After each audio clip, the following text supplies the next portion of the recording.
નમસ્કાર મિત્રો, આજે ઘણા બધા સોલાર પેનલ કારખાનામાં અને ઘરમાં લગાવતા હોય છે, પણ કેટલાક લોકોને સોલાર પેનલ સાથે લાઇટ બિલની ગણતરી કેવી રીતે કરે છે તે ખબર હોતી નથી. તો આજે આપણે આ વિડીયોમાં વાત કરીશું સોલાર પેનલ સાથે લાઇટ બિલની ગણતરી કઈ રીતે કરવામાં આવે છે. સોલાર પેનલ લાગી ગયા પછી તમારી ઘરે નવા કનેક્શન માટે મીટર ફિટ કરવા આવે ત્યારે 2 મીટર હોય છે. એક બાય ડાયરેક્શનલ મીટર હોય છે અને બીજું જનરેશન મીટર. બાય ડાયરેક્શનલ મીટરમાં ઇમ્પોર્ટ અને એક્સપોર્ટ એમ 2 યુનિટ સ્ટોર થતા હોય છે અને જનરેશનમાં જનરેટેડ યુનિટ સ્ટોર થતા હોય છે. હવે ઇમ્પોર્ટ અને એક્સપોર્ટ એટલે શું? ઇમ્પોર્ટ એટલે જે તમે ઘરમાં લાઇટ વાપરો છો તે લાઇટ જીએબી માંથી આવે છે, તે બધા યુનિટ ઇમ્પોર્ટમાં સ્ટોર થતા હોય છે. અને એક્સપોર્ટ એટલે જે તમે સોલાર વડે યુનિટ જનરેટ કરો છો તે બધા યુનિટ તમે જીએબીને વેચો છો, તે બધા એક્સપોર્ટમાં સ્ટોર થતા હોય છે. જનરેટેડ એટલે જે તમે સોલાર વડે યુનિટ જનરેટ કરો છો તે બધા યુનિટ જનરેટરમાં સ્ટોર થતા હોય છે. હવે જ્યારે મીટર ફિટ કરવામાં આવે ત્યાર પછી પાવર ચાલુ કરે ત્યારે ઇનિશિયલ રીડિંગ નોંધવામાં આવે છે. ઇનિશિયલ રીડિંગ એટલે કે મીટરની શરૂઆત કેટલા રીડિંગથી કરવામાં આવી છે. બધા મીટરમાં આ રીડિંગ 1, 2, 3 કે 100 પણ હોઈ શકે. જેટલા હોય તેટલા રીડિંગથી મીટરની શરૂઆત કરવામાં આવે છે. અહીં આપણે ઉદાહરણ તરીકે બધામાં 10 રીડિંગ લઈએ છીએ. હવે જ્યારે 1 મહિના કે 2 મહિના પછી બિલ બનાવવામાં આવે ત્યારે ઇમ્પોર્ટ, એક્સપોર્ટ અને જનરેટેડ એમ ત્રણેયના પ્રેઝન્ટ રીડિંગ લેશે.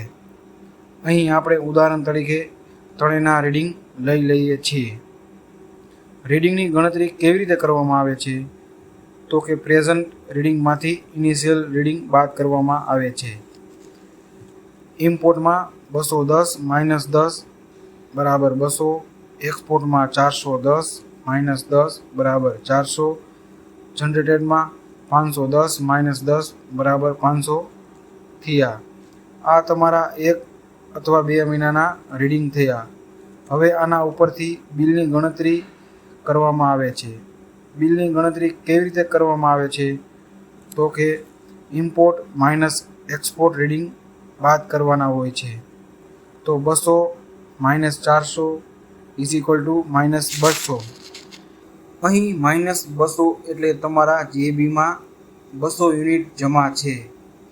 ઇમ્પોર્ટ એટલે તમે જે ઘરમાં લાઇટ વાપરી તે, અને એક્સપોર્ટ એટલે તમે જે જીએબીને યુનિટ વેચ્યા તે. તમારા એક્સપોર્ટ યુનિટ ઝાઝા હતા એટલે તમને જમા રીડિંગ મળ્યા છે. હવે આના રૂપિયાની ગણતરી કેવી રીતે કરવામાં આવે છે? જ્યારે તમે સોલાર ફિટ કરાવ્યું હોય ત્યારે જે પોલિસી મુજબ એગ્રીમેન્ટ કર્યું હોય તે મુજબ રેટ આપતા હોય છે. જનરલી 2 થી સવા 2 રૂપિયાની આસપાસ હોય છે. તો અહીં આપણે 2 રૂપિયા લઈએ છીએ.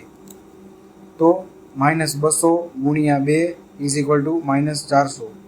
અહીં તમને બિલમાં 400 રૂપિયા જમા છે એવું દર્શાવે છે. એટલે કે તમે 1 અથવા 2 મહિના લાઇટ વાપરી અને માથે સોલારે તમને 400 રૂપિયાની કમાણી કરી આપી. અહીંયા રેટ બધા ટેરિફ માટે અલગ અલગ હોય છે. આ વાત થઈ બાય ડાયરેક્શનલ મીટરની.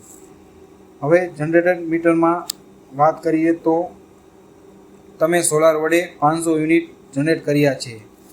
તો અહીં ઘણાને એવું થતું હશે કે જનરેટ 500 કર્યા અને એક્સપોર્ટ 400 થયા, તો આ 100 યુનિટ ગયા ક્યાં?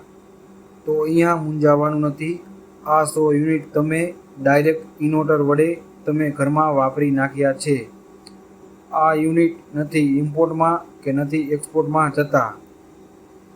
અહીં તમે 100 યુનિટ ડાયરેક્ટ વાપરી નાખ્યા તો જીએબીને 100 યુનિટનું નુકસાન થયું. એટલે જીએબીએ આના ઉપર સરચાર્જ એટલે કે બેંક ચાર્જ નાખેલ છે, કેમ કે તમે આના એગ્રીમેન્ટમાં સાઇન કરી છે. એટલે આ ચાર્જ અમુક ટેરિફમાં નથી હોતો અને અમુક ટેરિફમાં હોય છે.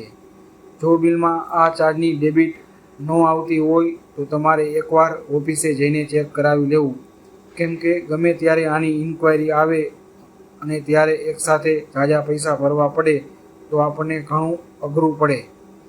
આપણે એગ્રીમેન્ટ કર્યો છે એટલા માટે. તો આ રીતે સોલાર લાઇટ બિલની ગણતરી કરવામાં આવે છે. જો તમને આ વિડીયો સારો લાગ્યો હોય તો વિડીયોને લાઈક અને શેર પણ કરજો, જેથી બીજાને કામ લાગે. તમે અમારી ચેનલને સબસ્ક્રાઈબ ન કરી હોય તો ચેનલને સબસ્ક્રાઈબ કરી દો અને બેલ આઇકન બટન દબાવી દો. ફરી મળીશું એક નવા વિડીયો સાથે. જય હિન્દ.